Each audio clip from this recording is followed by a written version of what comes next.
Good evening. I'd like to call to order the meeting of the West Hollywood Planning Commission on October 3rd. I've asked Rob Bergstein to give us the Pledge of Allegiance.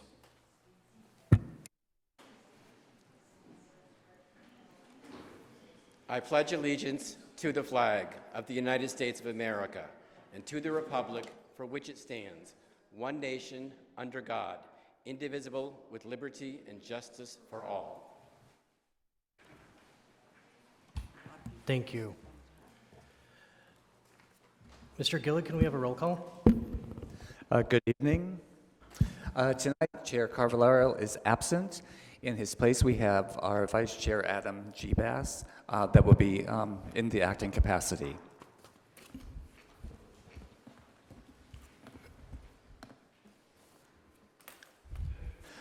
Commissioner Jones? Here. Commissioner Huppengarner? Present. Commissioner Erickson? Present. Commissioner Buckner? Here. Commissioner Elchel? Here. Vice Chair Bass? Here. And we have a quorum. Thank you. Next on our agenda is the approval of the agenda. Do we have any changes? Commissioner Erickson has moved to approve, and Commissioner Huppengarner has seconded.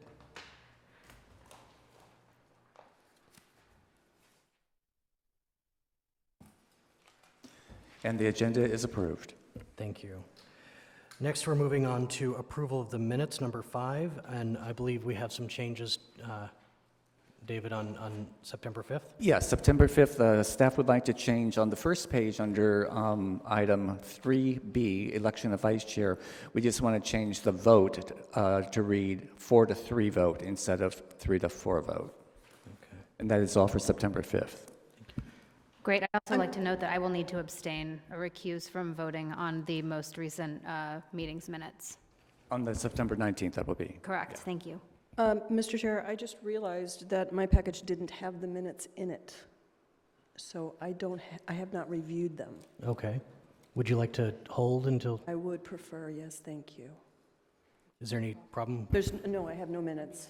No problem. Want to look at mine? I would prefer to read them when I can read them. Because Commissioner Huppengartner's not been able to review these, I will suggest that we table them until our next meeting. Confirmed, yes. Okay. Without objection? No objection. Next is public comment. And I would like to thank everybody for being here. We have quite a few folks here tonight.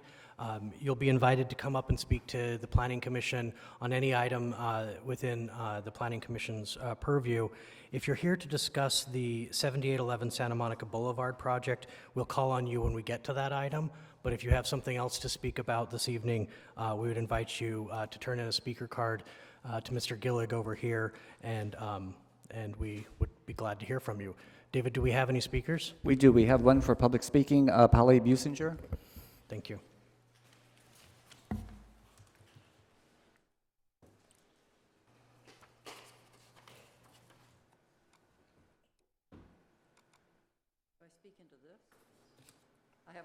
Yes, please just step right up here, and if you could just say your name and city of residence for the record. Holly Bussinger, West Hollywood.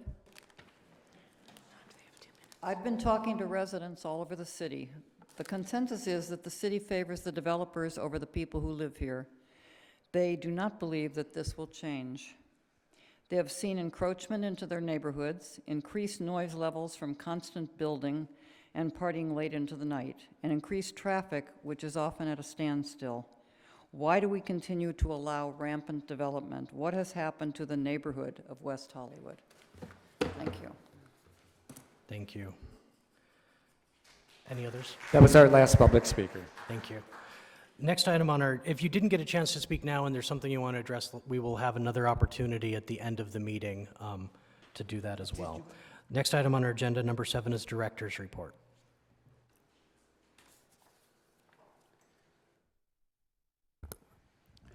Good evening, Chair and members of the Commission. My name is John Kehoe. I'm Director of Planning and Development Services. I have a couple of things to announce. The first is just to go over the City Council agenda. as it relates to items that are of interest to the Planning Commission. So on Monday, October 7th, the City Council will be holding the hearing on the Tall Wall Development Agreement for the 8440 Sunset Boulevard building. So that agreement went before the Commission, is now at Council. And then at the last City Council meeting, there are 2 zone text amendments that the Council looked at, and they continued there were 3, but they continued 2 to the next City Council meeting. So one was continued before they opened it, so there was no discussion on it, and that was a zone text amendment regarding setback deviations in the development review process. So that one, they've not heard any discussion of that one. The other one, they did open and have a discussion on, and that had to do with the zone text amendment regarding projects that span commercial and residential districts. So they did hold a discussion on that, and they tabled it to the next meeting. And they did direct staff to bring back a resolution that would be different than either the resolution that the Planning Commission had or different from what the staff had. And that, excuse me, that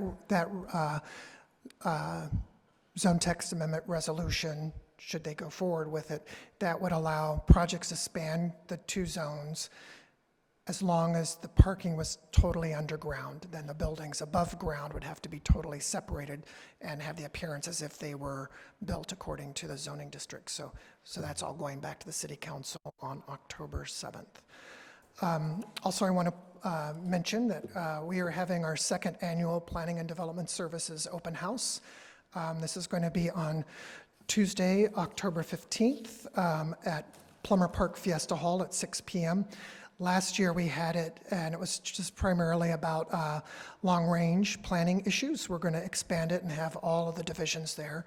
So our long-range planning division will be talking about the Willoughby Vista Gardner Greenway, getting input on that. They'll also be talking about personal delivery devices. Those would be robots that would be on streets delivering, on sidewalks, delivering items.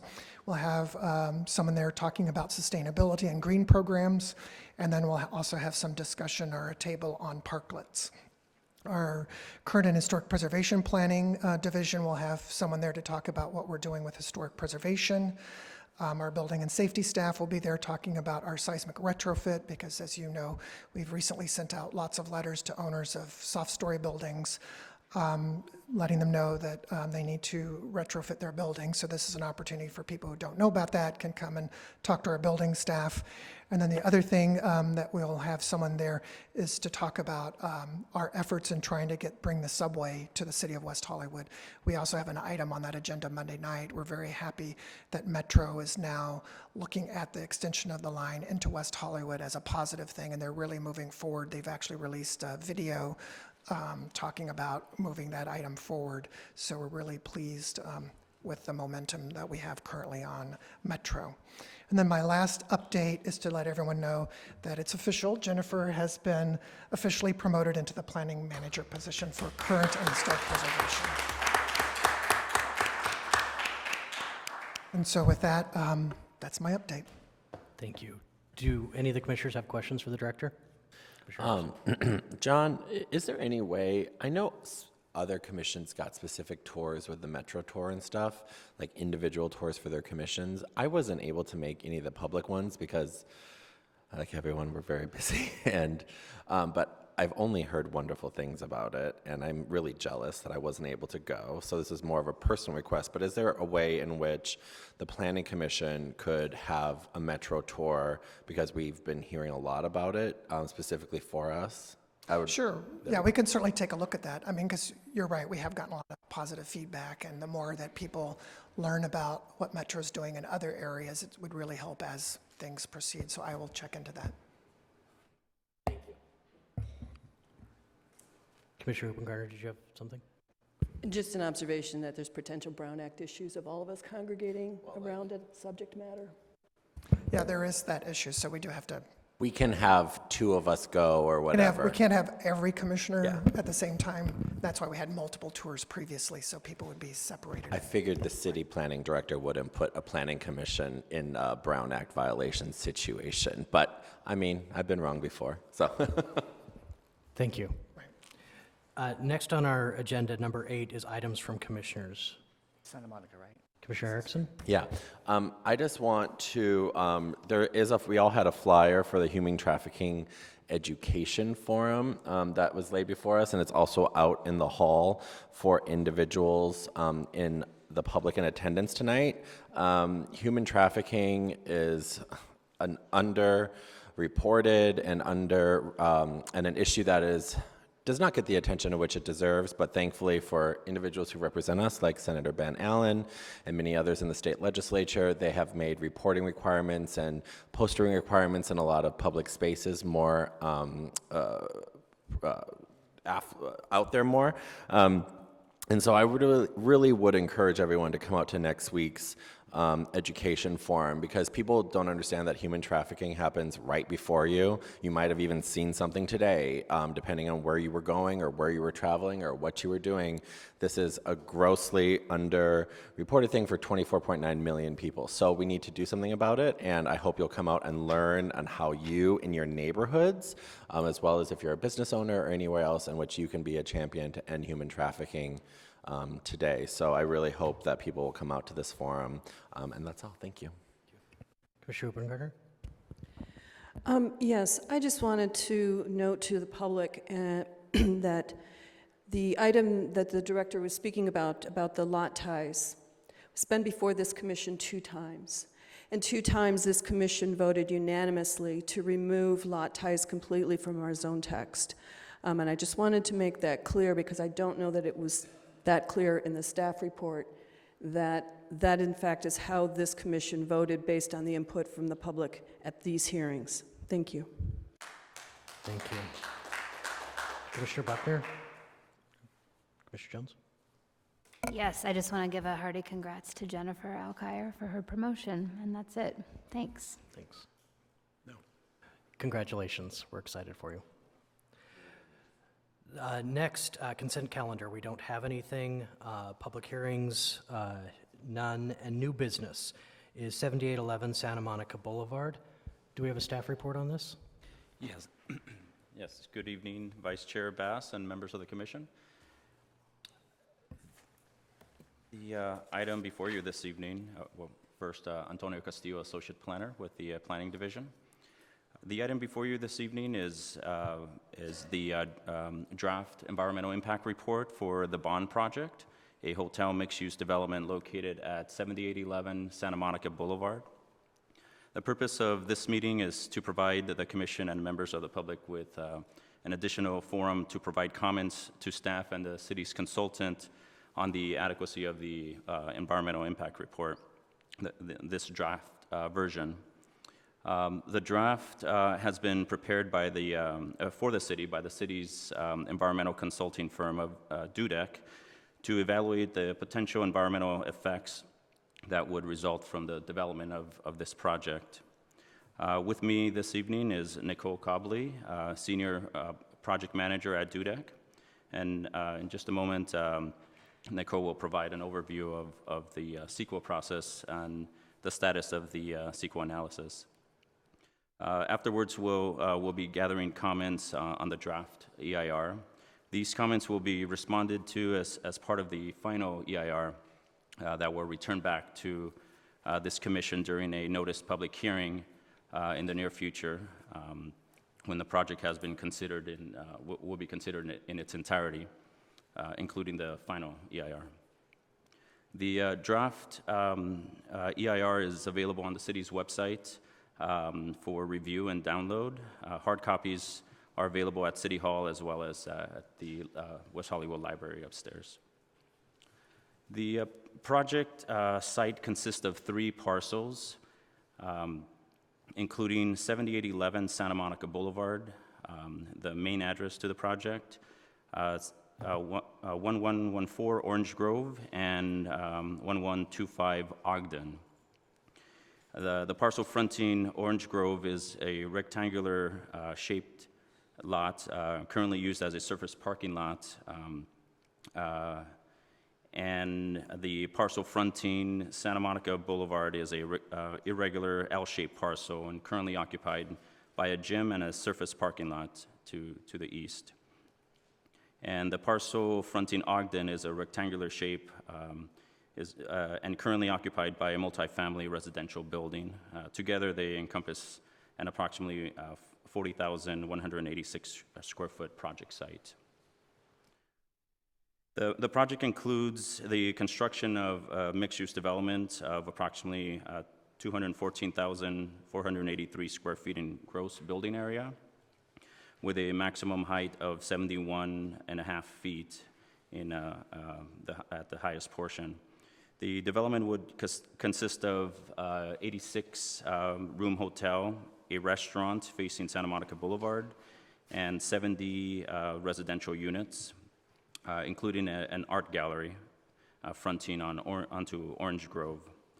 The construction of the proposed project would involve demolition of the existing 10,000 square foot commercial building located at 7811 Santa Monica, and parking lots adjacent to that commercial building. The public parking lot currently leased by the city that's located along Orange Grove, and the 7-unit apartment building located on the parcel facing Ogden. Of the 70 residential units, 11 units would be affordable housing, including 6 very low income and 5 moderate income units. The residential units would be composed of 9 2-bedroom units, including within the building facing Ogden, and 23 1-bedroom units. The building height of the proposed project would range up to 6 stories above ground, up to 71.5 feet in certain areas, with 2 subterranean parking levels. The project would have an FAR of 3.71, which is slightly less than what is allowed for the site. The building would include 175 parking spaces.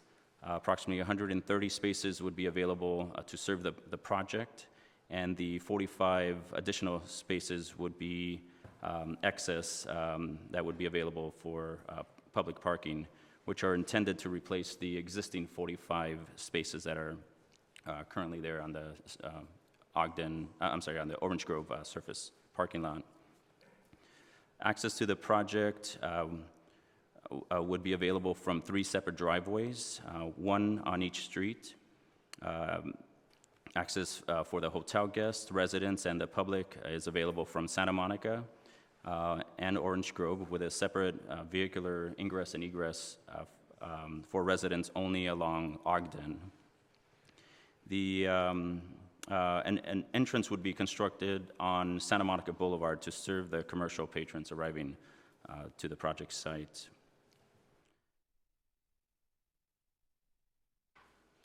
These are photo simulations of the building. In this simulation would be as if you're driving westbound on Santa Monica Boulevard. This from the intersection of Fairfax and Santa Monica, facing eastbound. This would be from the facing southbound on Orange Grove, and from southbound on Ogden. This would be northbound on Orange Grove, south of Santa Monica Boulevard. The discussion for the commission during this comment period is centered on the draft EIR only. The commission will not be deliberating on the merits of the proposal or making any decisions to support the project at this time. In the coming weeks, staff will gather all comments received during this period and work with the environmental consultant to respond to each of the comments received during this comment period. Subsequently, the Planning Commission will hold a public hearing, receive public comments, and go through the normal process of deliberation, and ultimately take an action on whether to approve or deny the project and certify the final environmental impact report. The comment period began when the draft EIR was published back in August 14, and we extended the minimum 45-day comment period an additional 10 days to 55 in order to maintain it open until the Planning Commission meeting. So the end of the comment period will be on Monday, October 7th at 5 p.m. Before I pass the microphone to Nicole, I do want to mention that staff has received comments from members of the public. And as I stated earlier, those comments will be responded to in the final EIR, so everyone has the opportunity to see the comments and the responses. And with that, I will pass the microphone to Just Nicole. before you pass it along, this is actually looking north. The picture on the screen is looking north on Ogden, North on, not Orange Grove. I apologize, I misspoke there. Yes, sir. Thank you. No, that's what it says on the, it says Orange Grove on the caption, but it is Ogden. That was Thank you. my error. Thank you for catching that. Good evening, Commissioners. Thanks for having us tonight. We are here tonight to focus on CEQA, the California Environmental Quality Act, and the findings in the draft environmental impact report that DUDEC prepared with city staff for the proposed bond project. A little history on CEQA. CEQA was enacted in 1970 and requires state agencies and local agencies to evaluate and consider the environmental impacts of a potential decision during the decision-making process. So the purpose of CEQA is to inform decision makers and the public of what the environmental impacts would be of a proposed project if it were to be approved. Secondarily, CEQA allows the opportunity for agencies and the public to comment on these issues. That's the focus of tonight. And finally, the third focus of CEQA is to identify ways to avoid or reduce environmental impacts or come up with project alternatives if we find that significant impacts are identified. So here's an overview, a flow chart of the entire CEQA process with the yellow box indicating where we are in this process. So we began this process in October of 2016 by circulating a notice of preparation, which is box 1. We then distributed that notice of preparation, an initial study, and held a 30-day scoping comment period prior to preparing the draft EIR. We then, which is box 3, we then prepared the draft EIR, and as Tony mentioned, on August 14th, we issued the draft EIR for public review for the 55-day public review period, which we're in right now. In response to comments received tonight and throughout the 55-day comment period, we will then prepare the final EIR, which takes into account all the comments we've received, responses to those comments, and any edits or minor changes to the document that might be needed to raised in response to issues or raised by the comments from people or the commission.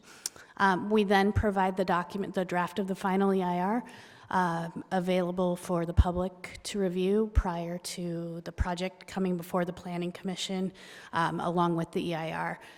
So the final action would be, as Tony mentioned, later this year, hopefully, where we present the final EIR and the project together.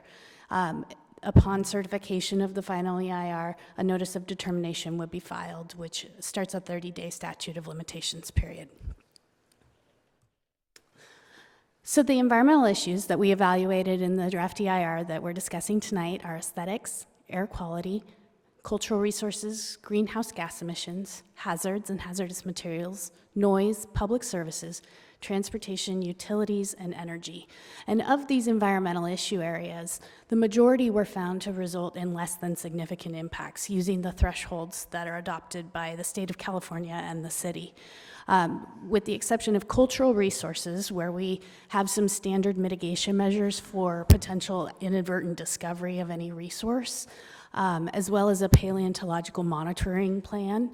And then also for noise, we did identify that there are the potential for noise impacts during both construction and operation of the project, and we've included mitigation measures to reduce noise impacts to below the thresholds that are used in the city to determine noise impacts. So with that, we turn it over for comment. Thank you. I appreciate the report. Before we go into any comment, and we will take the comment from the public first since we're not deliberating anything tonight, I just want to kind of set the expectation for all of us that the commission will be taking no action tonight.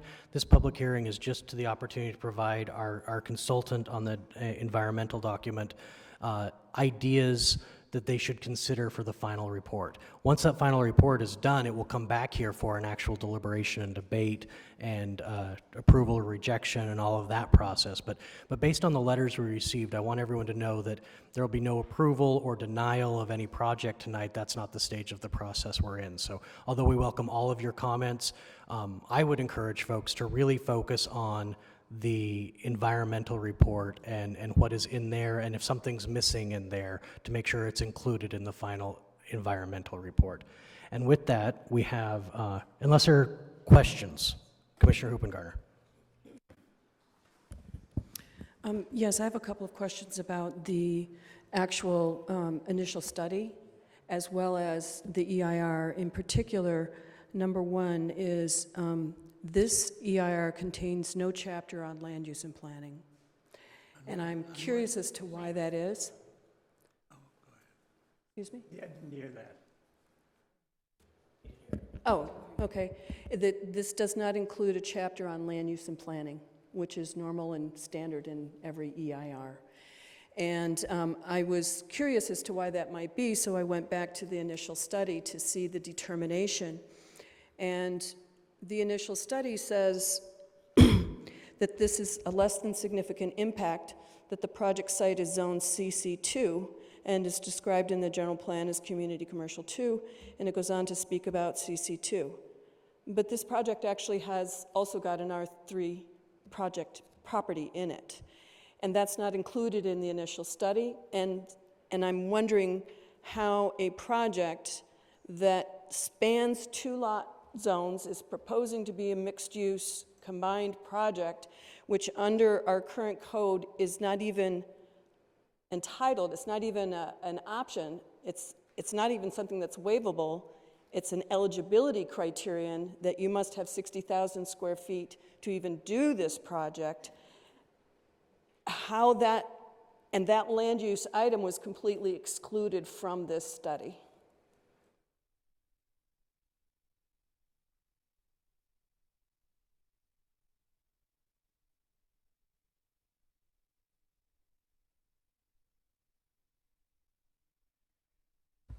I can address that.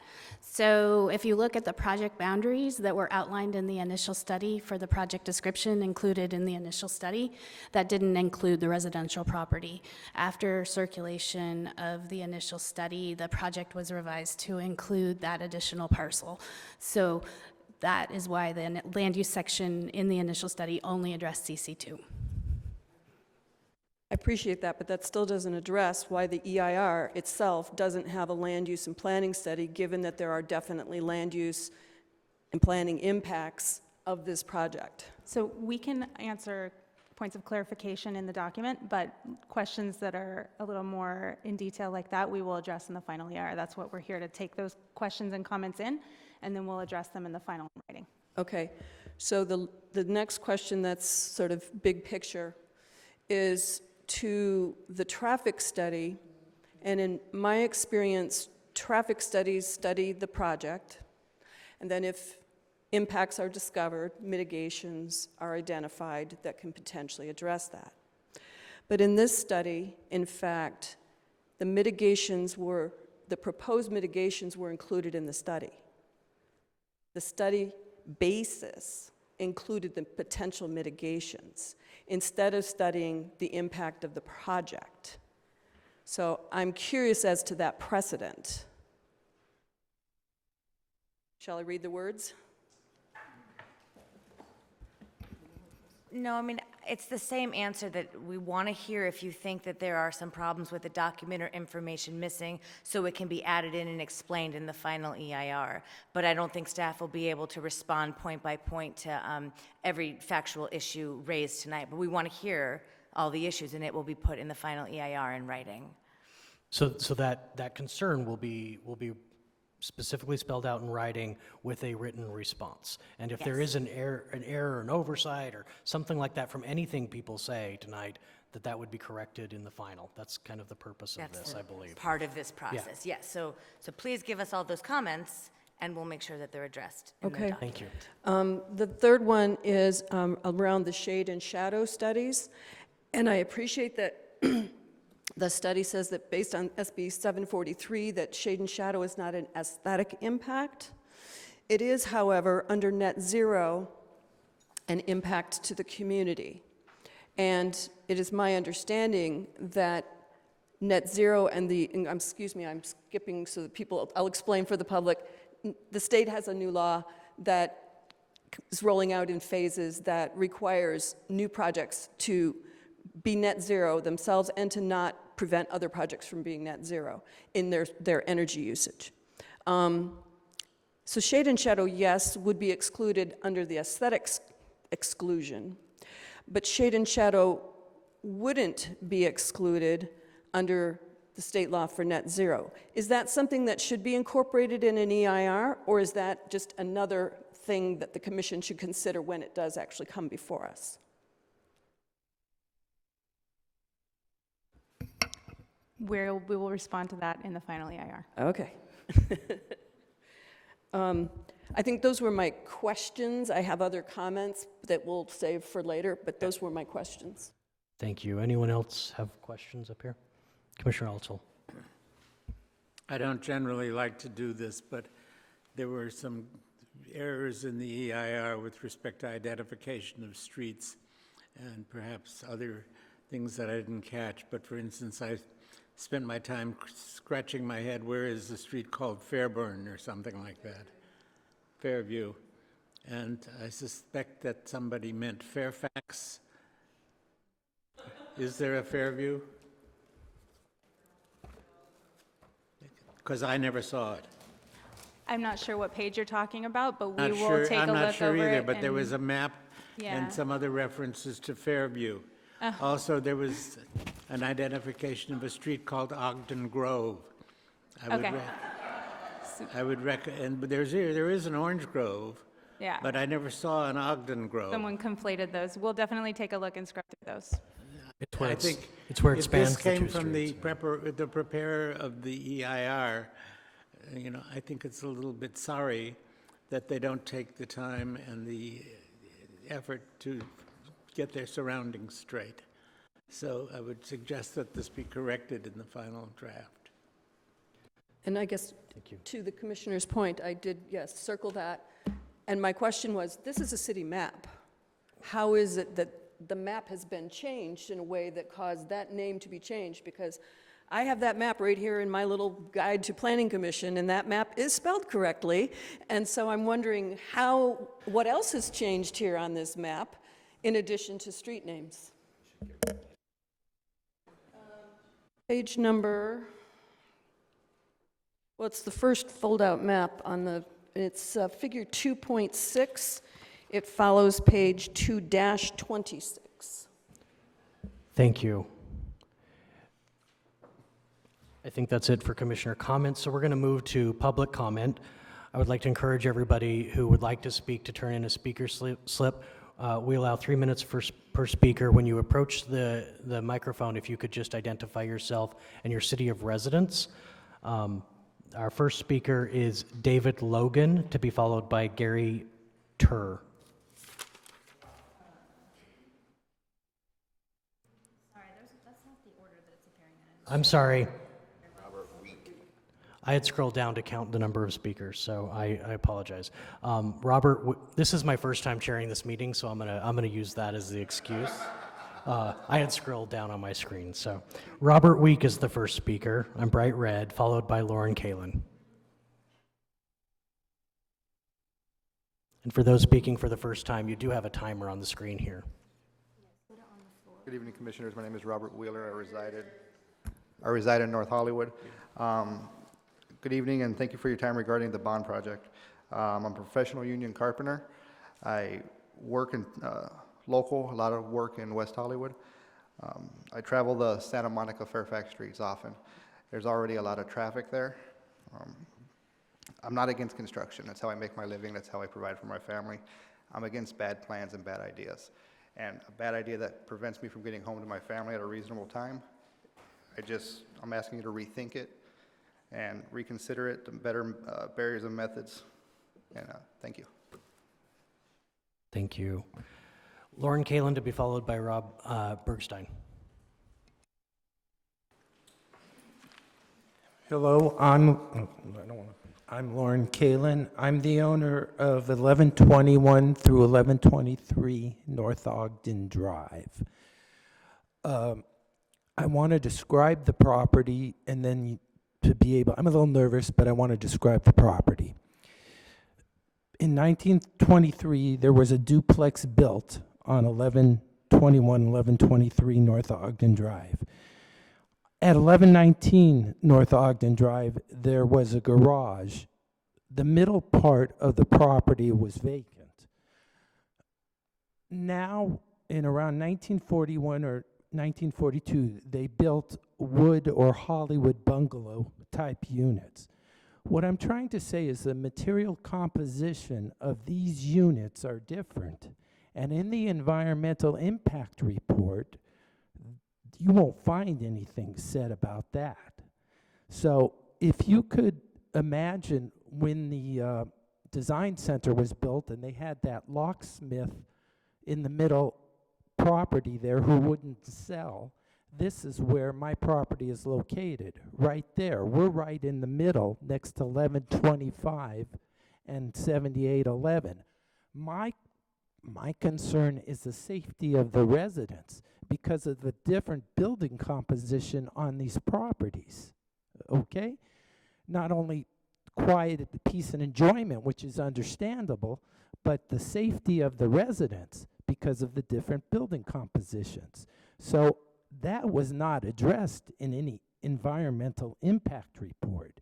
So the liability is my main concern, okay? Thank you. Thank you. Rob Bergstein, followed by Laura Boccoletti.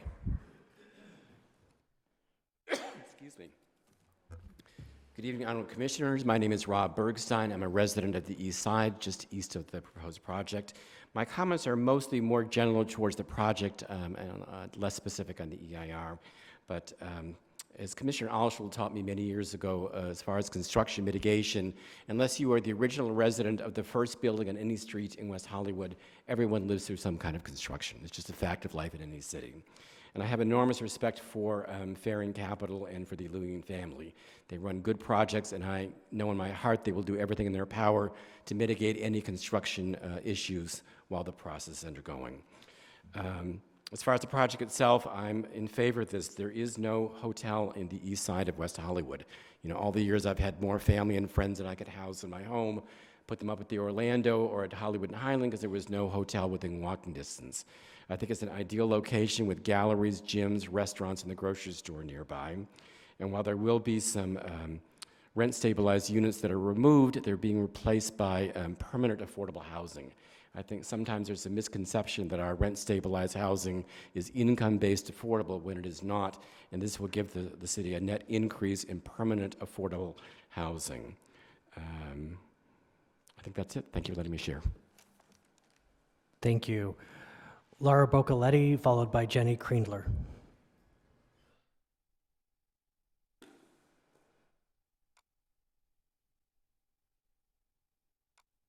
Good evening, Commissioners. Laura Boccoletti, West Hollywood. I don't think we've logged in the DEIR the complaints that came for years from neighbors surrounding L'Hermitage regarding noise at their rooftop pool. Bond Hotel would like a rooftop pool to play music all night, consume liquor until 2 a.m., and be open 24/7. Let's talk about how loud people talk, whether they are drunk or not, in terms of decibels, and not just the music and what is in place to control this, except placing the burden for it on neighbors having to constantly complain in the middle of the night. Let's talk more in the DEIR about walkable neighborhoods, which this type of project is supposed to create.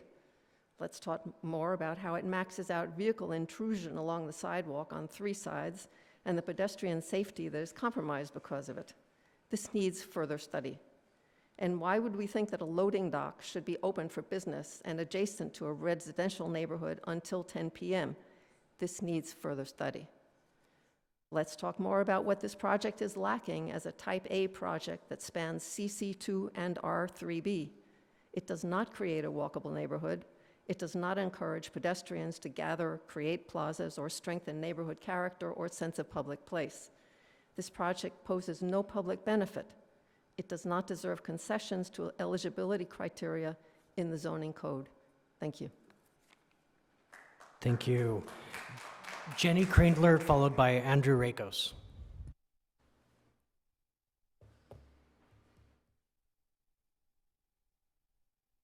Hi, Jenny Krindler. I live at 1122 North Ogden, directly across from this project, and thank you for the opportunity to speak to you all tonight. A section engaging specific topics of public safety and the input of our Public Safety Department of West Hollywood is absent from the DEIR. The developer of this project has assured us many times that having a hotel in our neighborhood will increase our measure of public safety. We think this should be studied and that public safety should be a part of the conversation to make such determinations.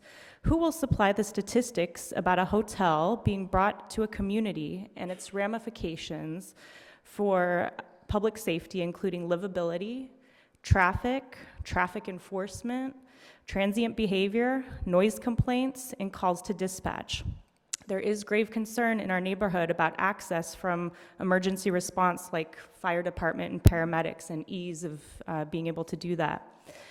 Regarding public health concerns, let's talk about the impact of paint and welding fumes emanating from the collision center on the corner of Orange Grove and Santa Monica Boulevard. Fumes known to the state of California to cause birth defects and cancer will be available for inhalation by guests with balconies on both sides of the project adjacent to the collision center, including those facing west and south. There needs to be more serious study about hazardous materials from the woodworking, welding, and neon work and the use of chemicals related to these processes that used to take place for years on this property. And the fact that the collision center used to be a gas station. We think that any underestimation of the presence of a myriad of chemicals known to the state of California to cause birth defects and cancer merits further study before the lid of payment is pulled up from the parking lot on Orange Grove. The variety and toxicity of the chemicals present in the existing structures and the soil and the materials to be used for the construction create a toxic soup for 19 months and beyond during demolition and construction. Additionally, this project has no public benefit. Minimal green space, no walkability, and severe encroachment into our neighborhood. It does not merit the concessions for eligibility criteria in the zoning code. The parcel is 20,000 square feet too small, and it should not be eligible for the bonuses and entitlements. It does nothing to create sense of community by walling itself off from the rest of the neighborhood and surrounding itself with driveways. The criteria for the concessions this project is asking for requires that the project pose no threat to public safety, public health, and the physical environment. Where is this treated specifically in the DEIR? It needs further study. Thank you. Thank you. Andrew Rakos, followed by Max Thayer.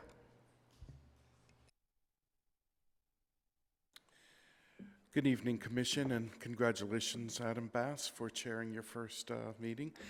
My name is Andrew Rakos. I'm a West Hollywood resident, and I also speak on behalf of Fountain Day School, which is directly next to it.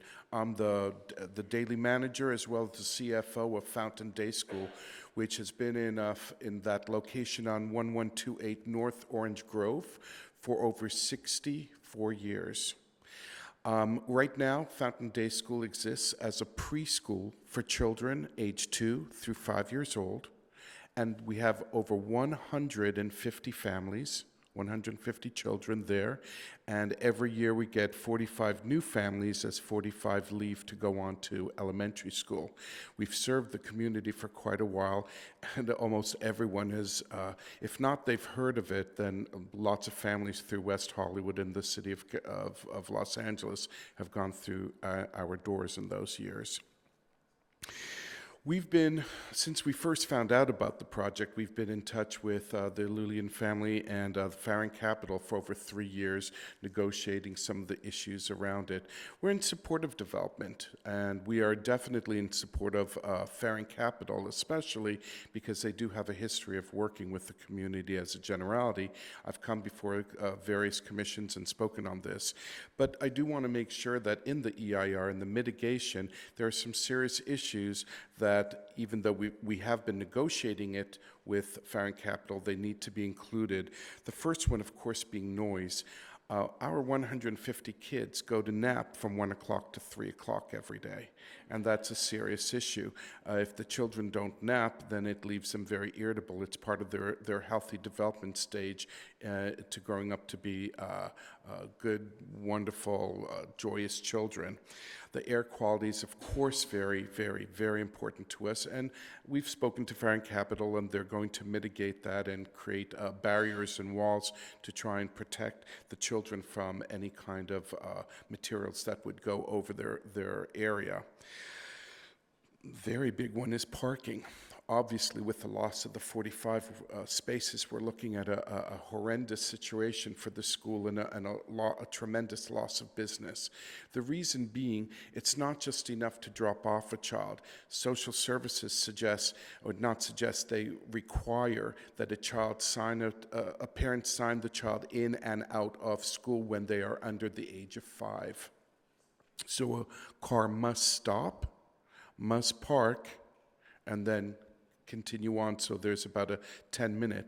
We've been very fortunate working with the city and working with the parking lot that our families already have 15-minute drop-off for free and 15-minute pickup, and we're very grateful for that, but we have to try and figure out some kind of median for the mitigation. But this is a situation that will continue for a long time, especially even if we have parties. You can imagine if only one group of 45 families need a parking space at one time. But thank you. Thank you. Please feel free to contact us Thank as you. well if you need any more information or you want to come and take a tour to see the school and how it relates to the property. Thank you. Thank you. Max Thayer, followed by Mike Carter.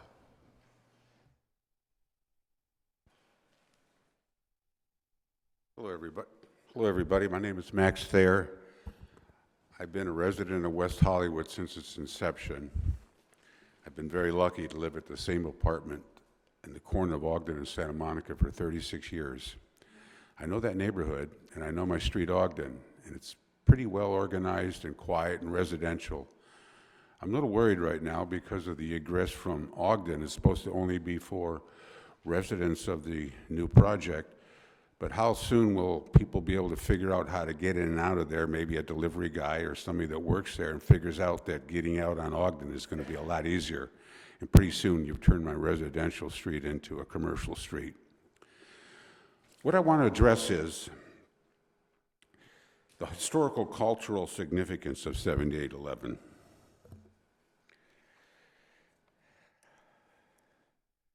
The brick gym is something that lends a sense of community to our neighborhood. And it's a gym that infuses the neighborhood with positive energy and a community feel.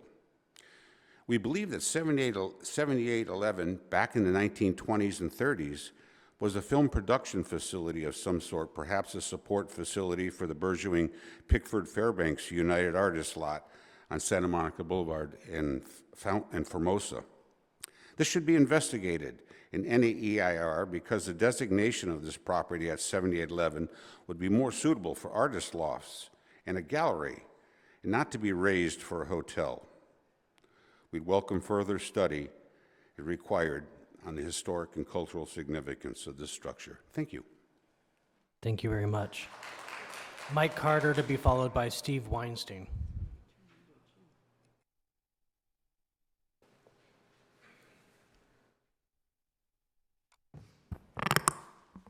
Good evening, Commissioners. My name is Mike Carter. I'm a 33-year resident at Ground Zero at 1123 North Ogden Drive. And I'm a neighborhood watch captain there. And the neighbors and I do not understand how a section on land use and planning can be omitted from the DEIR when this project is riddled with issues that require concessions to the zoning code. These maneuvers are unprecedented even if we were to consider them individually, yet they co-occur. This needs to be looked at further. Here they are. This is the litany. The parcel's 20,000 square feet too short. It cherry-picks zoning code for the residential use of two types of projects, 1936-170A and 1936-170B. The project's height, where it meets two residentially zoned perimeters, exceeds the allowed 35 feet according to 19-22050E2. It requests a concession also for 71.5 feet. Planning commissioners recently expressed doubts concerning the 5,000 square foot shortage of aggregate parcel size on the 8555 project. The project shows no compliance in this regard. The project now shows compliance in this regard. The East Side therefore hopes and expects consistency in any rulings on concessions to zoning code eligibility criteria for a parcel too small. The crux of any opposition to the Bond Hotel Residence project is dependent upon an unprecedented concession to West Hollywood zoning code eligibility requirements. It's 20,000 square foot short of the required aggregate parcel, and lot spanning is not a right, but discretionary. Regardless, the project will take for itself 58% increase in height and a 75% increase in density. We liken this to dressing a child in clothing and shoes that are too small. The result is problems now and more problems later.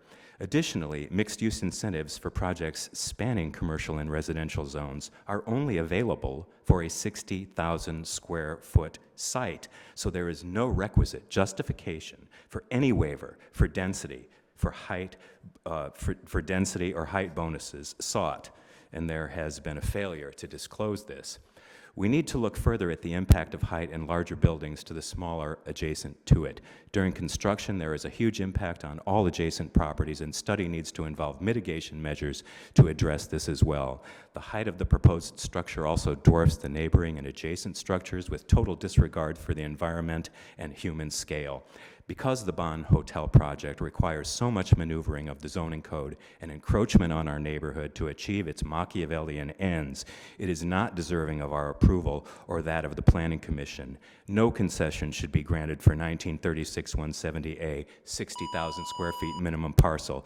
This project is not worthy. Thank you. Steve Weinstein to be followed by Cheryl Dent.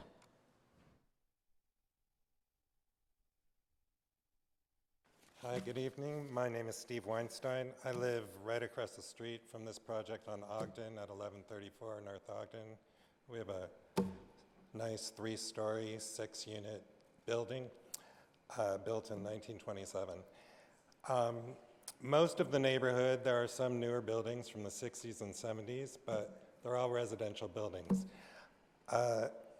As Commissioner, I'm sorry, I've never pronounced your name before, Hoopengarner said before, there's no right to span a commercial lot onto a residential lot, especially in the middle of a block. This is not at the end of a block where you could say, oh, maybe that could work. This is in the middle of the block with residential on one side, residential on the other side. The driveway going into Ogden, the gentleman here said it would only serve that lot, but I don't understand why this project needs to have commercial attached to residential if they don't need that driveway for the commercial. This driveway, as I understand it, will be twice as big as any other driveway on the street. Every other building has a one-way driveway, 9, 8, 10 feet, I'm not exactly sure. This one is double for both directions. And as I understand it, it will serve the 70-unit residential building on Orange Grove. All that traffic will flood onto Ogden. There are many pedestrians, there are many children, there are many pets that walk up and down the street all day long. With that many cars, even if there are no commercial trucks serving the hotel or serving any other buildings, it will be very dangerous for people walking on that sidewalk. I don't understand why this residential plot is attached to a commercial plot. I believe they only bought it because the first project, which did not include this, was suspect and are about to be rejected. So they paid a lot of money, millions of dollars for this one building on our street so that they can get more square footage and therefore ask for more concessions to the height and everything that Mike just talked about. So I think the impact of the traffic coming onto our residential street through this driveway that will be attached to the commercial unit on the other street needs to be studied much further. It's a menace to public safety, and it's going to ruin the traffic on our street, which is already pretty bad. We had to have speed limits put in our street because cars coming down from Fountain, cutting through when Fountain blocked up, came streaming down our street before the speed limits were put in, and hit some animals. And I think this needs to be studied, the impact of the traffic on a residential street from a commercial property, much more. Thank you. Thank you. Cheryl Dent to be followed by David Logan.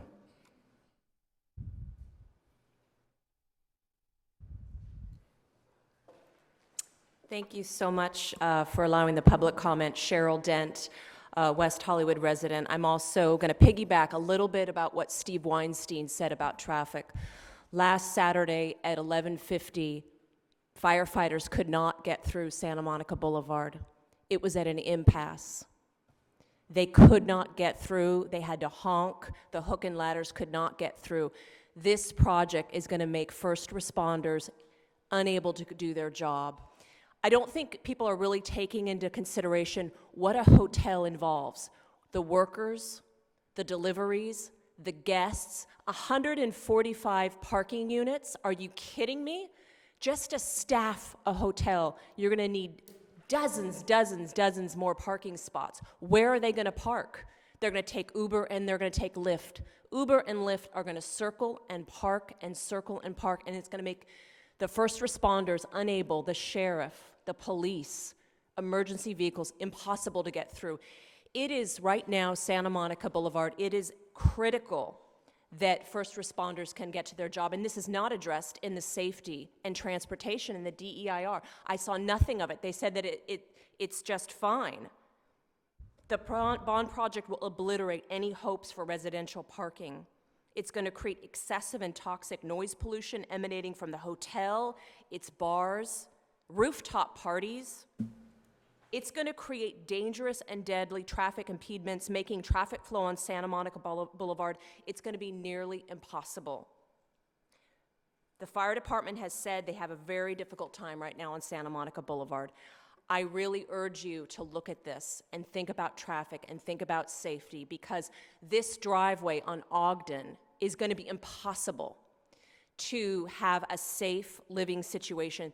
There's children, we have that wonderful daycare, and where are these cars going to go? There's not going to be enough parking, and it's going to be very, very dangerous. So this needs to be addressed in the DEIR. I have not seen much of that. And I also want to talk just quickly that this idea of the net zero with the shade and shadow, we are not going to achieve net zero with that, with this project. The impact, we need to further study and treatment for the mitigation in any DEIR in this project. Thank you. Thank you. Next I have Gary, and I don't have your last name. Gary T.R. Okay. Followed by Cynthia Blatt.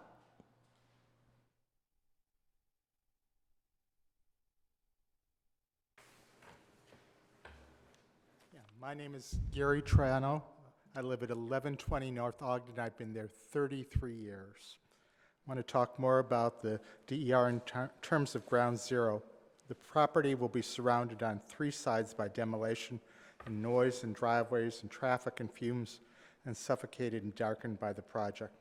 Let's talk more about how ground-borne vibrations will affect the structures on this property and if that can be mitigated.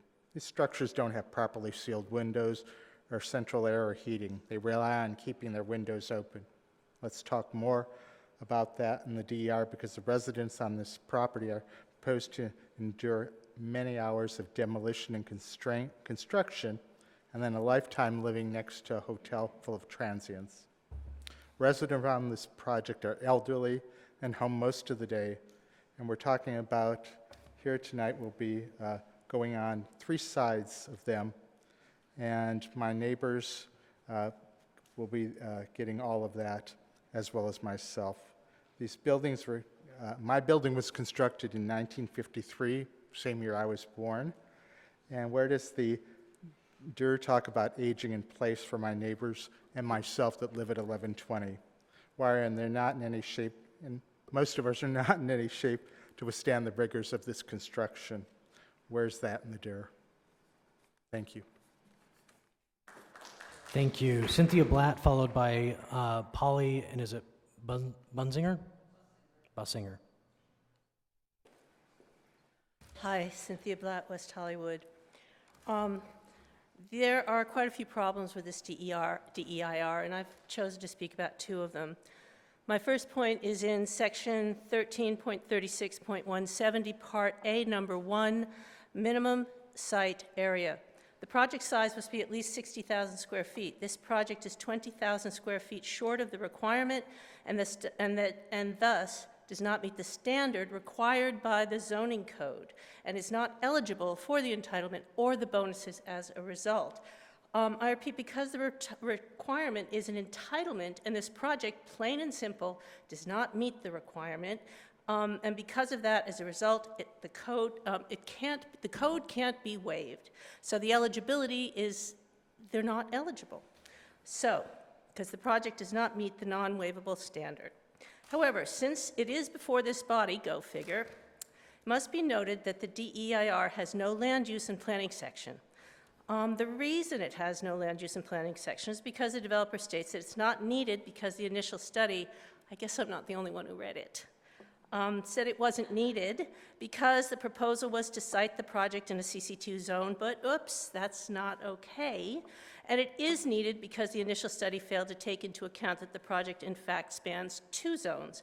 And the second zone, the R3B zone, was not included. Ergo, the initial study on which this DEIR is based is wrong, and this whole thing should be thrown out. My second point is the traffic study. Such as it was based on specious assumptions, false and meant to be false. The so-called study assumed that the mitigations they stated they were going to impose were already in place, and that those mitigations, consisting of signs saying no turns, would be effective. Oh, please. If you believe that signs saying no turns are an effective method of traffic control, I have a bridge to sell you. And finally, in October 2009, the City Council adopted the city's traffic study thresholds memo, which stated that statistical analysis of traffic impacts would suffice for traffic studies as long as they, quote, captured the change in travel patterns and land use interaction when multiple developments take place and provide consistency between studies, how future projects will interact with each other, and the cumulative effect of traffic, not only on the project itself, but from all surrounding and existing in the progress developments. The city immediately started ignoring these requirements and began assessing traffic impacts in isolation. In this case, the violation is particularly egregious, as the developer didn't even bother with the study because he stated that the signs that were not in place were actually in place, and based on his failure to actually conduct a traffic study was because, therefore, it wasn't needed. This is weird. All right. Other people have discussed the actual impacts, which are, in fact, egregious. So, thank you, and this whole thing should go. Thank you. Thank you. Polly Bussinger to be followed by Stephanie Harker.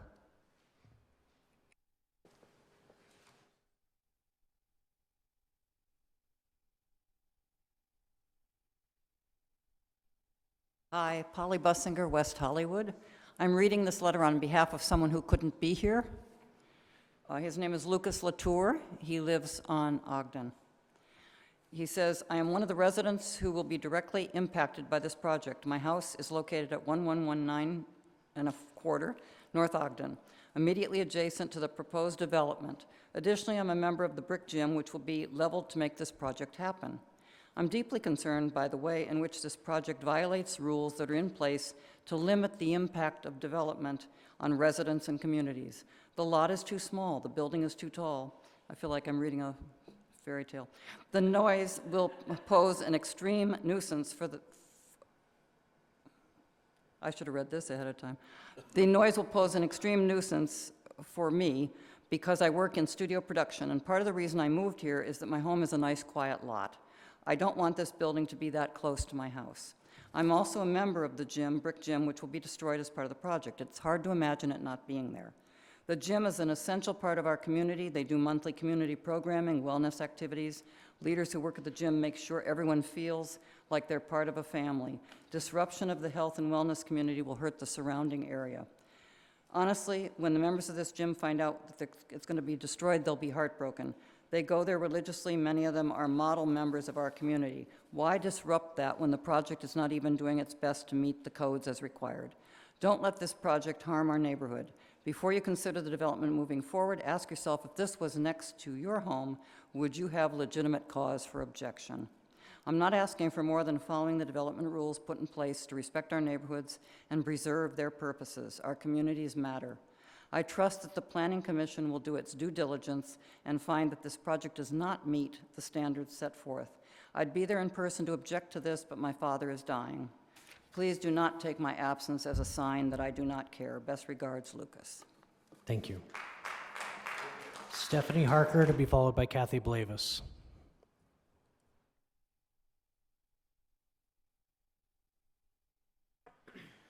Good evening, Commissioners.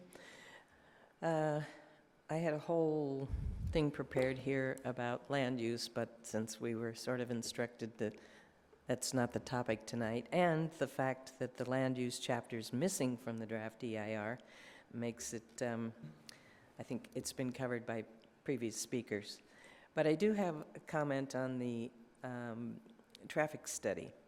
And that is, I attended the Transportation Commission's meeting on this very DEIR, which, as you know, was the first time that the city has presented it to the Traffic Commission first, and I think that's an excellent idea.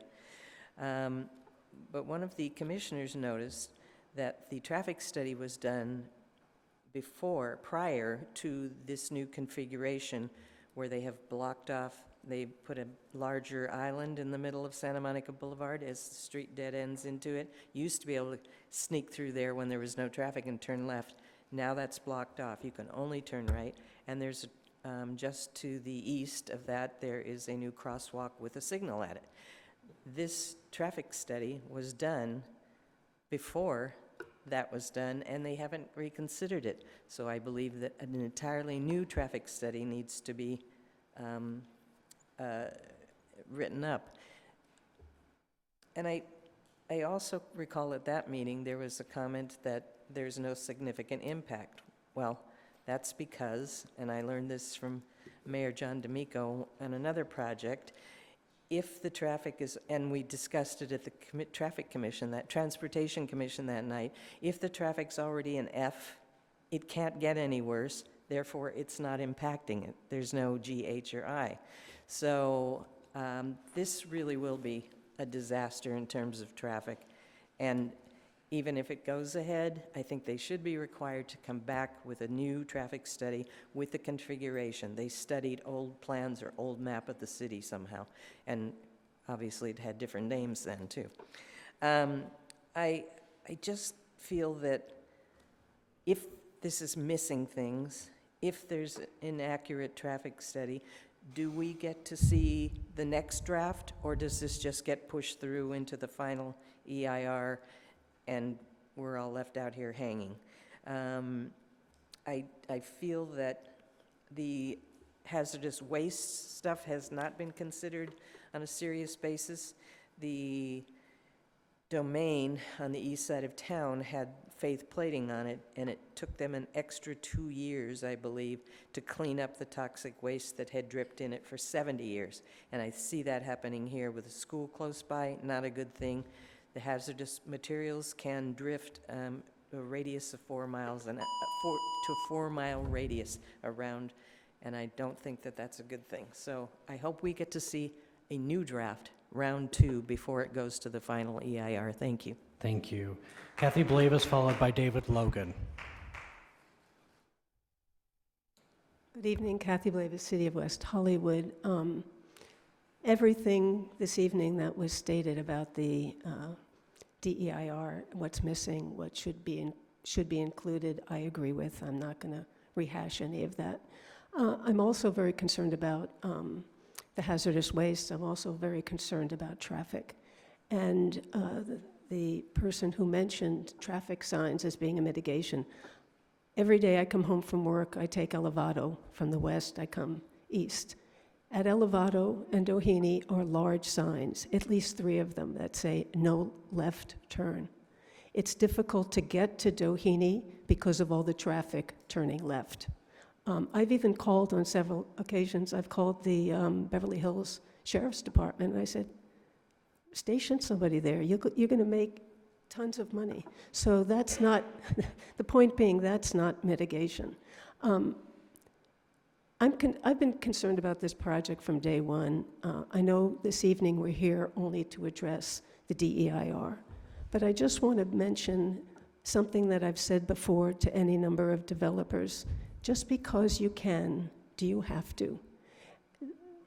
This project is just too big for the area. It's just asking too much. Again, progress is what's happening all over this city, but I think people need to take a step back and really consider, and maybe should be a part of the DEIR, whether or not all the housing, especially on the east side that's been built in the last 5 years, is at 100% vacancy.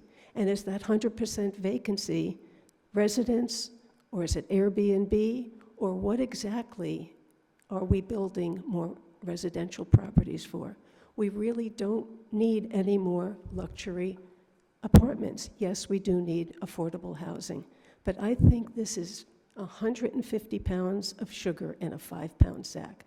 Thank you very much. Thank you. David Logan, who will be our last speaker. David, I'm sorry, I see somebody said, if you filled out a card, come on up and you can come now, because I'm not seeing David.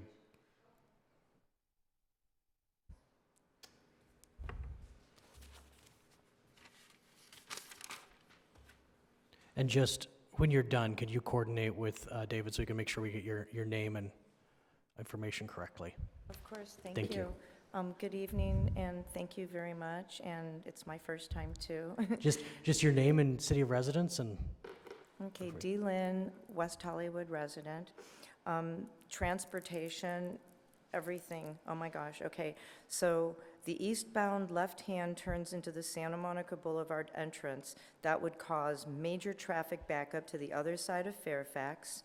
Simultaneously, right and left-hand turns into the hotel entrance will back up traffic on Santa Monica Boulevard, likely affecting north-south traffic on Fairfax as well. Concern for traffic delays and traffic flows at Santa Monica Boulevard and Fairfax and nearby intersections. The entrance on Santa Monica Boulevard is a single lane. There is little promise for a new left-hand turn lane into the Santa Monica Boulevard entrance. The proposed signs and curved driveways will not be effective in preventing traffic from heading north on the 2 side streets, Ogden and Orange Grove, where all traffic will exit. The burden of all exiting vehicles is placed on the 2 residential side streets, neither of which have traffic lights, and we don't want them. The 3 driveways surrounding the bond project, active 24/7, will not provide for a safe and walkable pedestrian experience. Concern that the DEIR does not include studies of how Lyft, Uber will further congest the area, since the transportation study was done in 2016.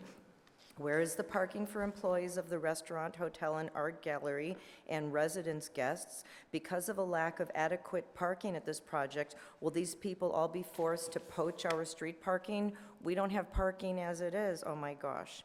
I noticed there is 1 parking space allotted for the art gallery. That won't bring in business. And what about parking for gallery showings? This needs further study. I go with alternative 1. This project does not merit the concessions to eligibility criteria in the zoning code.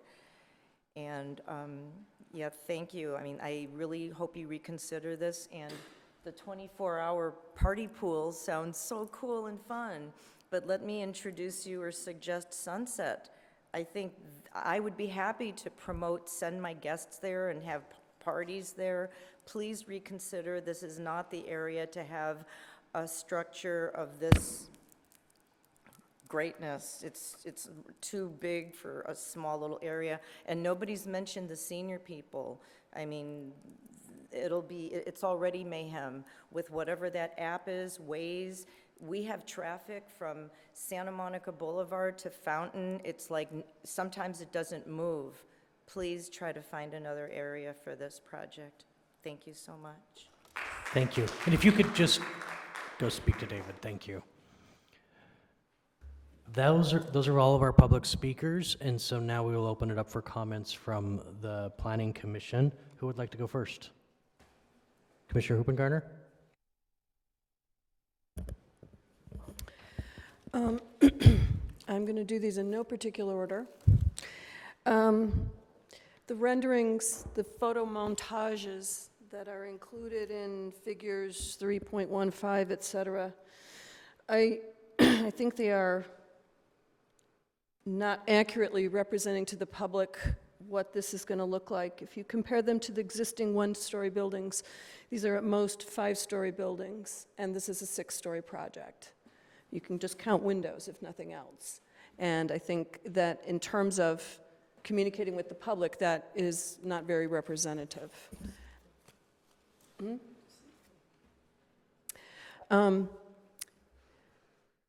The alternatives. This is again a question for staff, that it's my understanding that the alternatives should be of an equal or lesser size and impact. When one is looking at the potential impact of the proposed plan, the alternatives should propose something that would be less impactful. And I did a little spreadsheet, that's me, comparing the sizes of the alternative projects. This project is 214,000 square feet with an FAR of 3.47. The EIR represents that alternative 3 is the less impactful alternative. Alternative 3 is 33,000 plus square feet bigger than this project. In addition, the EIR states that that FAR is 3.38. So more square footage and the FAR is smaller. How is that mathematically possible? It just isn't, which calls into question just about every one of the underlying assumptions in the traffic studies, et cetera. So I could go on and on about that and all the elements of it, but I seriously think that needs to be revisited and make sure that it's accurate.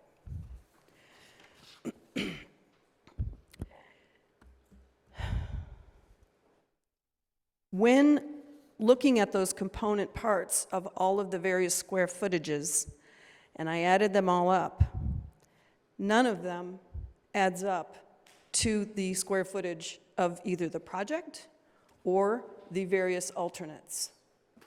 And they vary anywhere from 3,000 to 9,000 square feet in terms of how many square feet of housing and parking and all that adding up. It does not in any way, in any circumstance, add up to the stated square footage of the project or the alternatives.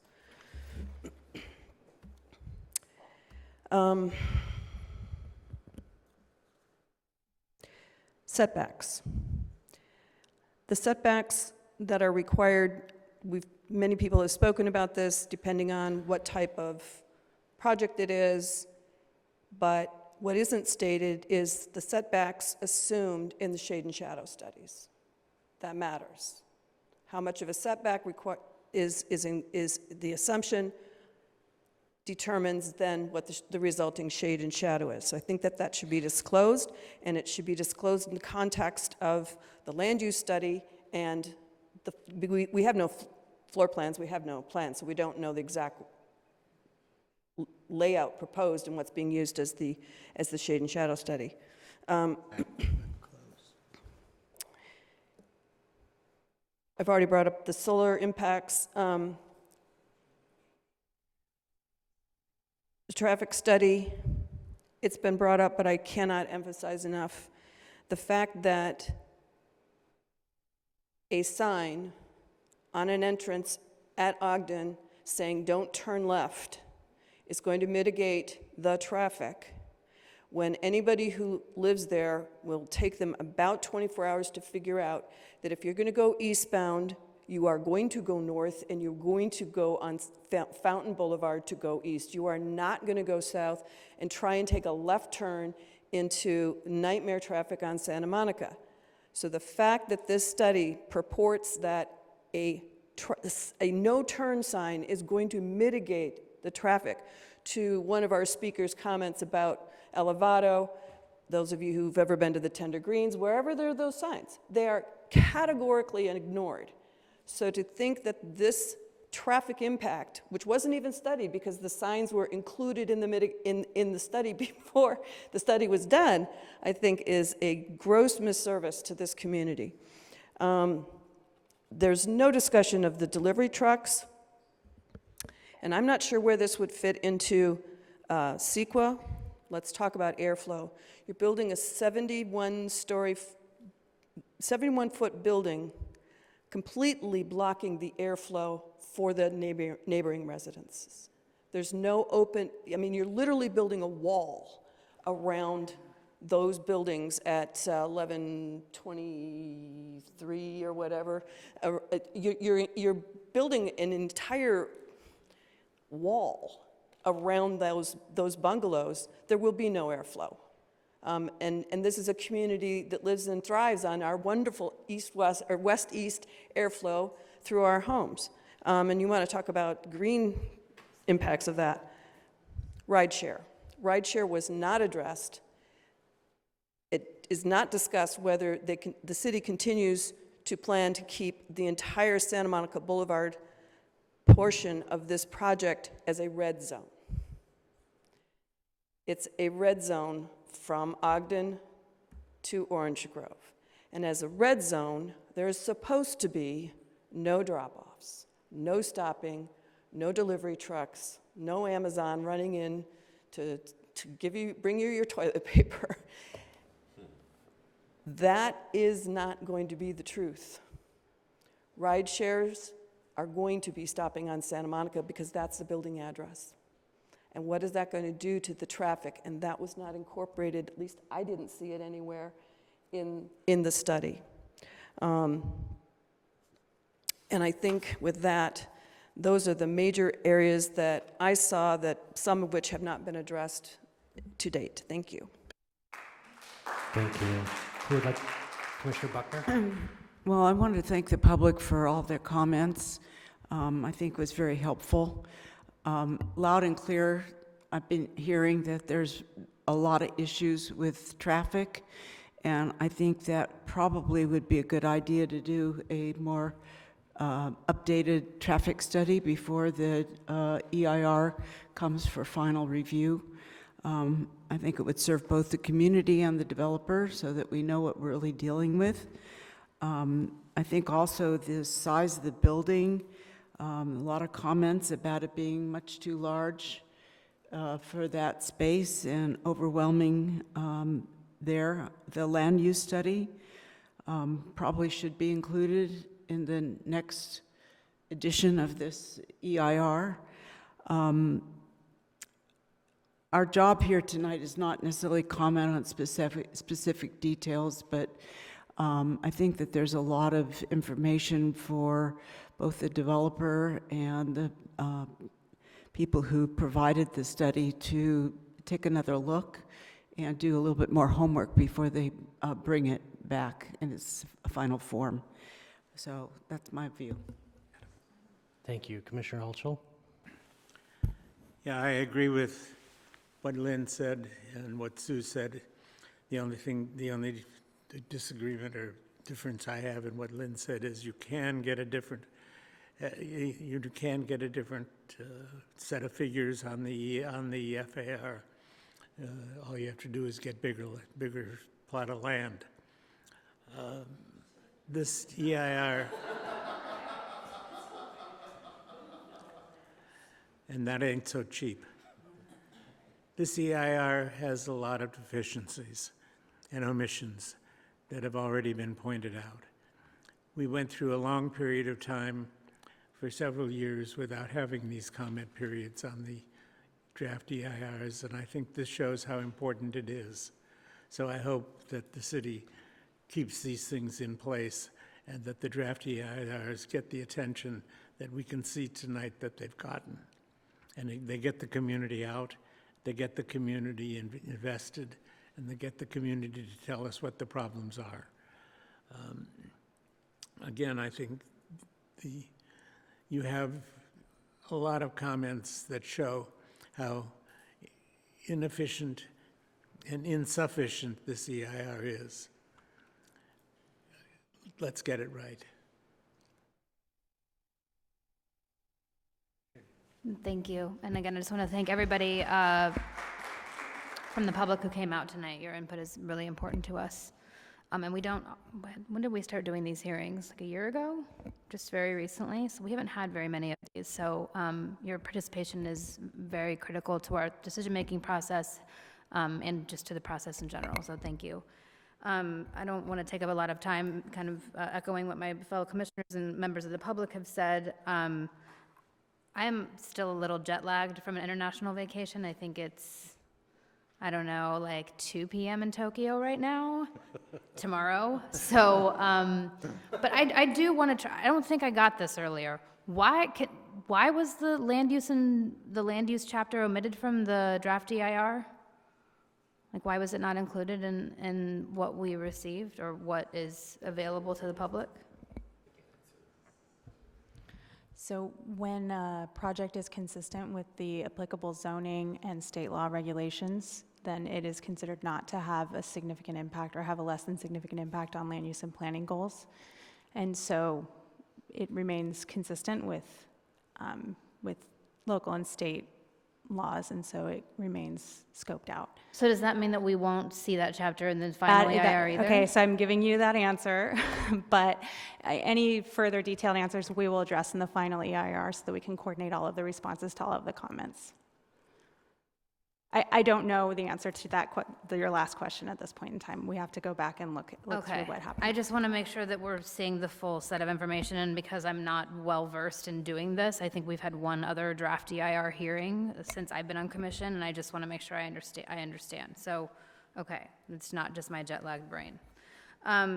Yeah, I was going to say, I think my only additional comment, one of the things I really perked up about was the traffic study. The physical environment in that area has changed. I live nearby. I drove by the site today, and rideshare has surged. I mean, I live at Laurel and Sunset, and let me just tell you that people stop at the fucking red curb all the time, and it's a problem. So we also have one of the don't turn right arrows, and it is largely ignored from Crescent Plaza. So I do think that the traffic study is something that needs to be addressed to address the current condition, not the condition as it was when this was submitted. And those are really all my comments. Again, I just want to thank everyone for their participation in this process and for people for reaching out to us in advance of the meeting tonight.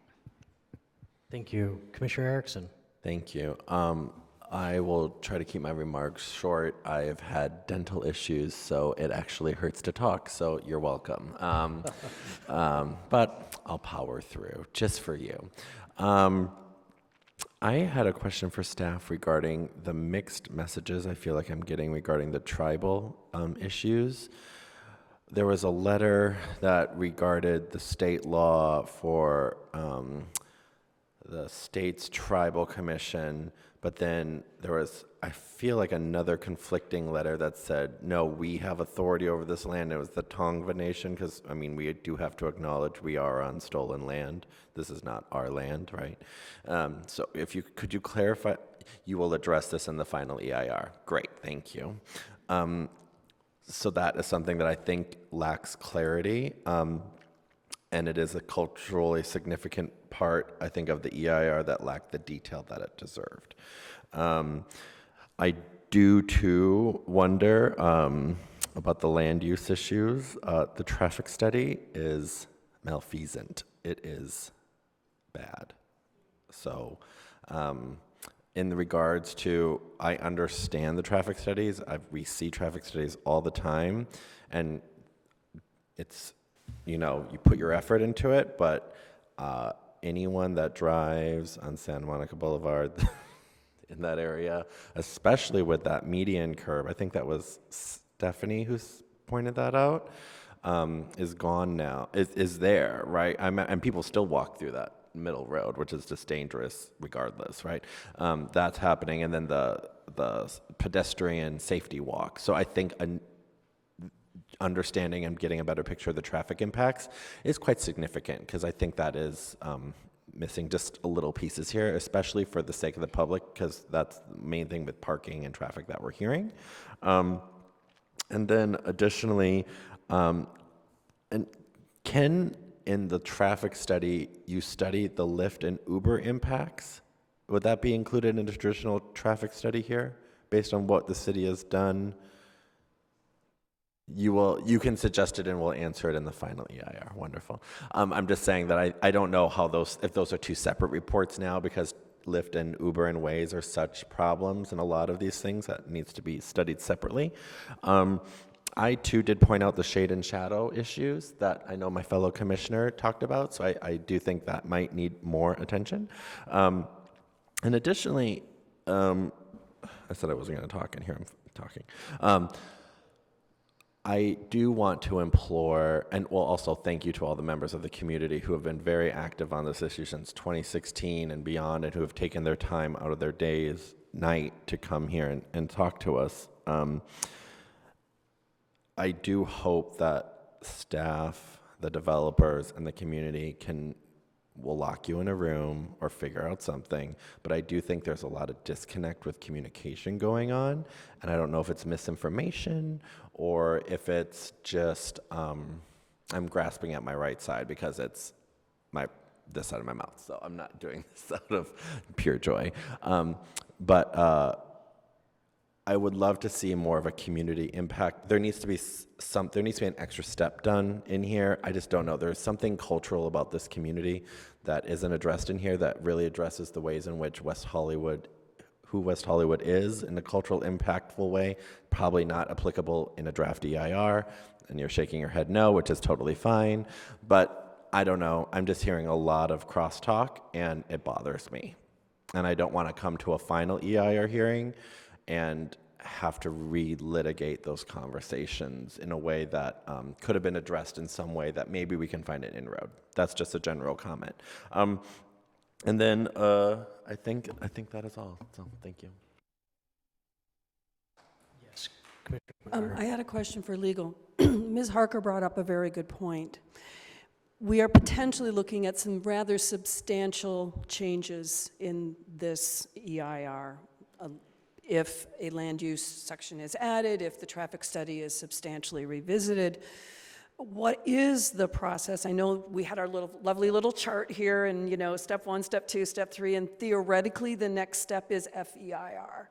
But given a potentially dramatically different, is there a threshold? If X amount changes, then it has to go back through another public comment period?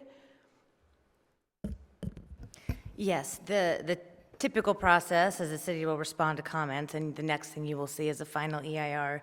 There is guidance in CEQA for when a draft EIR would be recirculated because of something that comes up during the comment period, or there's some deficiency in the document that it triggers that recirculation statute. I don't have the language in front of me, but it typically has to do with if there's a new impact identified or a significant increase in an already identified impact. That's the language that CEQA uses, and we'll obviously be looking at that as we work through all these questions and all these issues that have come up tonight. Because I think given the public's comments, et cetera, I think that it sounds like that threshold should be addressed and not just go straight to final. We won't know until we dig down through all these questions and all of the documentation to provide thorough written responses, and it's not until we have all that work done that assessment can be made. Thank you. Commissioner Erickson? So sorry. Lauren, for the sake of the public understanding, because we talked about John talked about the item that could be that is on the agenda for council on Monday regarding lot spanning that was tabled. Just for the sake of the public, could you talk about how this application applied on Tuesday, and so it is adhered to those standards versus like if the council changed the rules 2 weeks after that, it is still held to the same standards, just so the public understands, because that's a potentially significant thing that could occur, and I don't want there to be confusion. Sure, and because it's a very similar topic, and that question actually came up at the city council meeting. There's a provision in the zoning code that says a project is processed in accordance with the standards that are in effect at the date the application is deemed complete. So we're not changing the rules as the process is moving through. So if there is a change in the standards, we'll be looking forward at projects coming in the future. It wouldn't apply to this project.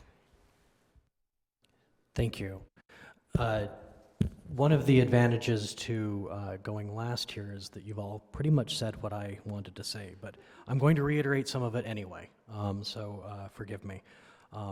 First of all, thank you for everyone who came. This is fantastic, and I think that I would like to echo what Commissioner Jones said, that I believe that it makes the process better. Commissioner also said that as well. I come at this from quite a novice perspective as a resident, and so these sorts of comments inform my study process so that I can ask the right questions when the project actually comes before us. This is my neighborhood. I'm outside the 500 feet that would disqualify me from participating in this conversation, but I live at Ogden and Romaine, so this is my neighborhood. And so I'm familiar with quite a few of the things people said and echo a lot of what the public had to say with traffic and those sorts of impacts. I also just on the offset, I made a note to myself here. A lot of the letters we received were directed to us personally. My email has my middle initial in it, adamgbass@yahoo.com. So if I didn't respond to anybody, please know you can reach out to me anytime. I'm happy to meet with you. But my email address was wrong on most of those that got bounced back. It's a house cleaning issue. As we look at these things, somebody mentioned the emergency personnel. Is it a question? Do the emergency services, do they comment on these? Right, and specifically around the fire department, somebody alluded to the idea that the fire department expressed concerns, which I didn't see in the letter. Is that something we would follow up on based on comments tonight? Thank you. So on the traffic study, these signs for no left turn, I'm gonna give myself away here, but there's one right behind this parking structure here, and I turn left every time I leave this meeting. So, so I won't do it never tonight. turn left. In case, Just yeah, kidding. in case the sheriff is listening, I'm not going to do it tonight. But they don't work. WehoVille's here though. They don't work. I'm a law-abiding citizen, and I break that rule every time. So I really think we need to look at those mitigation efforts a little bit better. She's surprised I admitted to breaking the law, but anyway, there you go, and it's on tape, so whatever. I'll take the ticket, I guess. But anyway, so I know that I've asked this question on a previous project, but the traffic study, we can't constantly be changing when we study it based on changing conditions, and we have to find a snapshot in time. But I believe that the city instituted parking or planting strips and crosswalk and getting rid of 2 crosswalks, and all of this process so drastically changed the configuration of that intersection that we really need to take a consideration of a different snapshot in time. I just don't believe it's the same street. And so that needs to be reconsidered. And on the land use residential portion, again, alluding to another project here, this commission tied 3-3 on a lot tie issue on another project, and since Commissioner Hoopengarner was recused from that project, but is the one who raised this particular issue, I think this commission feels pretty strongly about the lot ties and concerns around bringing that residential piece in. That's getting into the heart of the actual project, and I know that's not what we're discussing tonight, but I believe because we're looking at this draft EIR based on not including the residential piece, but now we are including the residential piece. I'm having a real hang-up around that. And I see you're itching to respond to my comments, so please. I'm breaking my own rule here, and I'm just gonna jump in really fast, super high level.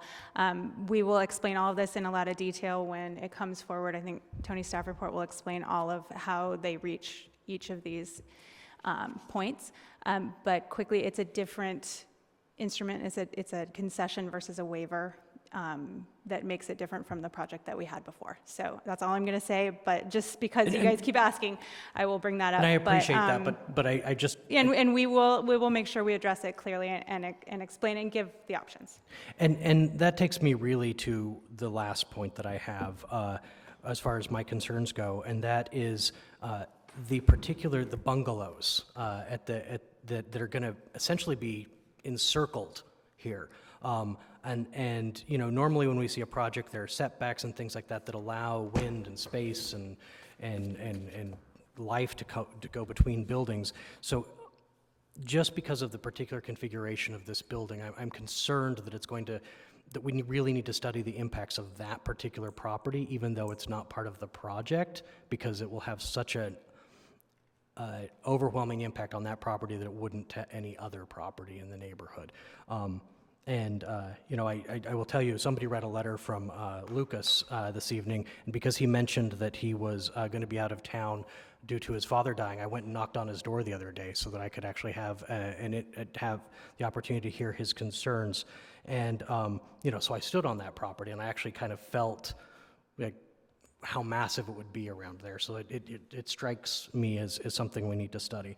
And the last thing I want to say is that this is this is an opportunity to provide comment, but people will leave here, if you're anything like me, you'll leave here tonight and wish you said something additional or something different. And the comment period is open until when? Monday. Next Monday, October 7th at And where 5 p.m. And where do they send the comments? The comments can be emailed to myself at acastillo@weho.org, mailed to the planning division, or brought in. Give me a call. We could, in any fashion. Okay, I would encourage people not to mail it at this late point, but postmark would be okay. would Well, be fine, regardless, but- I wanted to make the point that anyone who leaves here tonight wishing that there was more to be said will have that opportunity, and I would encourage you to do that. And I believe that is the end of our comment period, and we will move on. Excuse me. The delivery address would be 8300 Santa Monica Boulevard. That is correct. City Hall, 8300.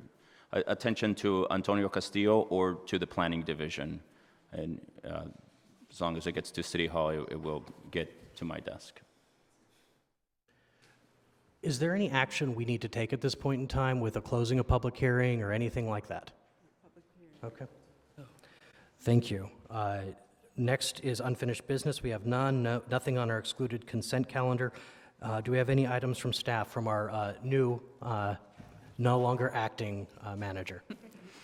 Thank you. I'll just hit a couple of highlights on the upcoming agendas. On October 17th, we're set to have on consent the resolution reflecting the action from last meeting regarding the expansion of the Equinox Gym, as well as a 9-unit townhome subdivision development on Hilldale. It's at 917 to 927 Hilldale, and we will be discussing a staff update on the citywide traffic mobility study. Thank you. Is there any way, November 7th is like really full. Is there any way you can re-examine that amount of public hearings on that day? I just feel like we're doing a disservice to the public by having one very significant, obviously, public hearing, but I feel like all public hearings are significant, but I feel like the public might not have the opportunity to fully weigh in on all of them, and I just feel like it's a pretty jam-packed schedule. We always do our best to balance what needs to come forward versus with timelines for council directives, as well as state-established timelines for developments, with respecting your time and the public's time as well. So we'll do our best to reevaluate and see what we can do. Thank you. Public comment. This is an opportunity for anybody who didn't get a chance to speak earlier or who came up with an idea in the meantime. Anyone? We have 3 public speakers. Our first speaker would be Jenny Krangler.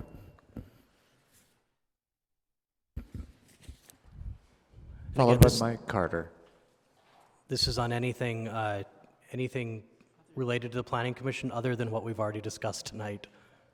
Sure, I just want to speak in general about what I value here in West Hollywood and what I hope you as commissioners keep in mind for us residents as well. As far as seeking development that is appropriate for its neighborhood location and fits in with the existing neighborhood, includes at least a third parcel of green space, positively impacts neighborhood parking, or doesn't have much impact, is pedestrian friendly and positively impacts pedestrian safety, positively impacts traffic flow, positively impacts the ability of emergency vehicles to serve local residents, and positively impacts the continued enjoyment by surrounding neighbors of their dwellings, and positively impacts the quality of life of the surrounding residents, and positively impacts the availability of low-income housing in the city, and consists of small boutique stores of no more than 2 stories with plenty of free parking. Thank you. Thank you. Mike Carter, to be followed by Stephanie Harker.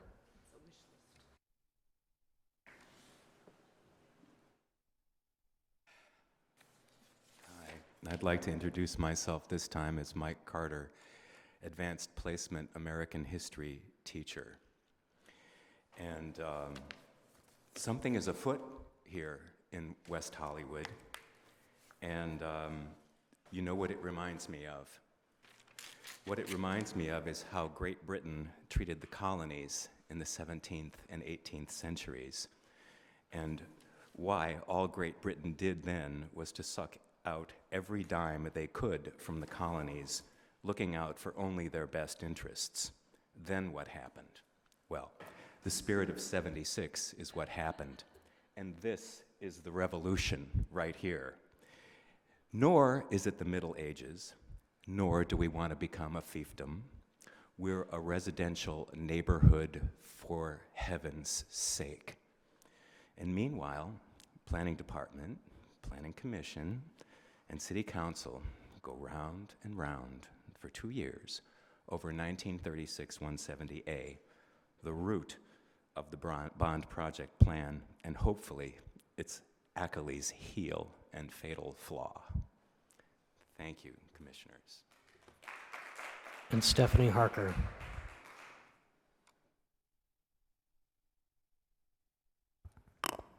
Stephanie Harker, City of West Hollywood. I got away with not saying that last time. Commissioner Altschul suggested I interrupt you, but I knew you, so I didn't earlier, so thank you for correcting that. Oh, he knows who I am. It's going to be in the official minutes, though, right? I'm another historic relic that resides on the east side. I just wanted to talk a little bit about Monday night's council meeting and item 3B. I believe someone mentioned it about the fact that y'all on this commission voted this down twice, lot spanning, lot tying, whatever you want to call it, building buddies, I don't know. But to me, the project discussed tonight really is starting. It's commercial entities creeping up into the neighborhood, and this one snakes around a residential building. And you see it with, there was a project before you a couple weeks ago, that you know, we're gonna let the preschool come down into the residential district, and you get a CUP for that. But I just feel that this commission voted it down twice, the council voted it down once, and now it's reared its ugly head again. It seems to me that this is like a politician asking for a recount again, and oh, it didn't turn out my way, can we count them again? Lot tying of commercial and residential is not wanted by the public who have spoken. It's not wanted by the planning commissioners, and at least one vote against by the council. And now it's up again. Even if this new version has changed a bit, the citizens, the commissioners, and a majority of the council did not want it. The old saying is true. You can put lipstick on a pig, but it's still a pig. Thank you. Thanks, Stephanie. Are there any items from commissioners? Commissioner Erickson?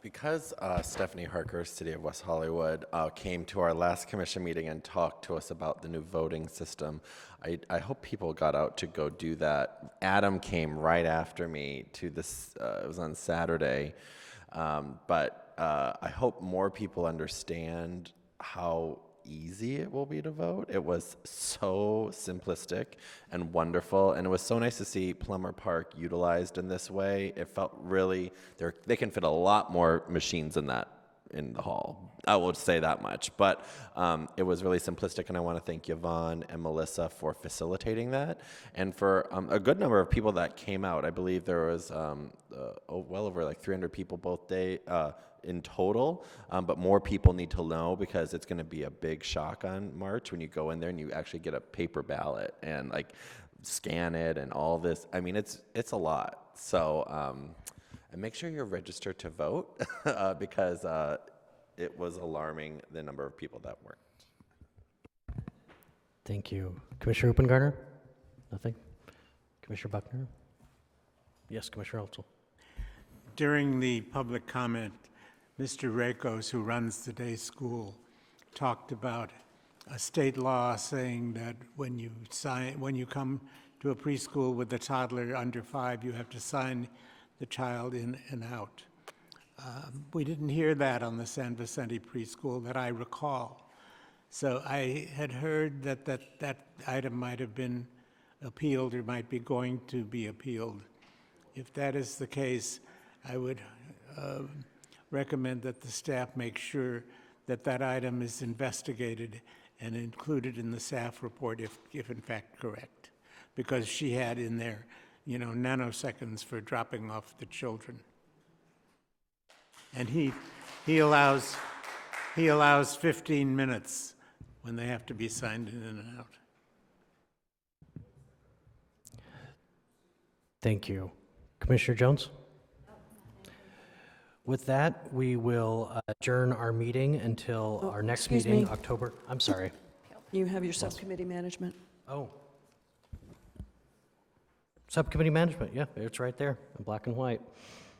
Do we have any comments on subcommittees? Can we get a date for the next long-range planning meeting, or do we have one at this time? It is the 17th? Okay, I don't have a Are we conflict. having one? Okay. I don't have a conflict. I will be there. If I'm still on long range, I'm still on long range, right? You are our chair. I was not at the last meeting. You are our chair. Of Oh, Long great, Range. okay, thank you very much, thank you very much. I will be there. I am in Sacramento that day, barring I'm coming home early, but barring any flight fun, I will be there. Noted.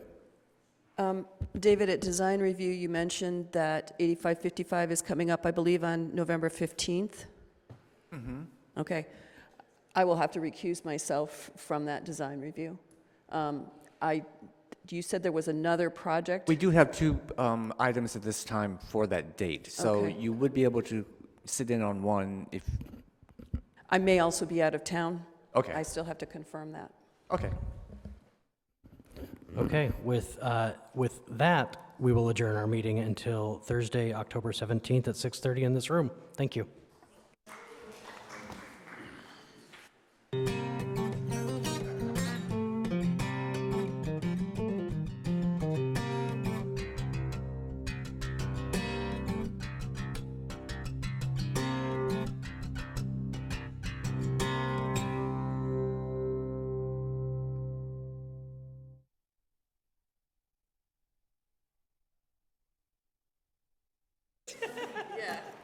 Yeah. So I looked at that, I went, that's good.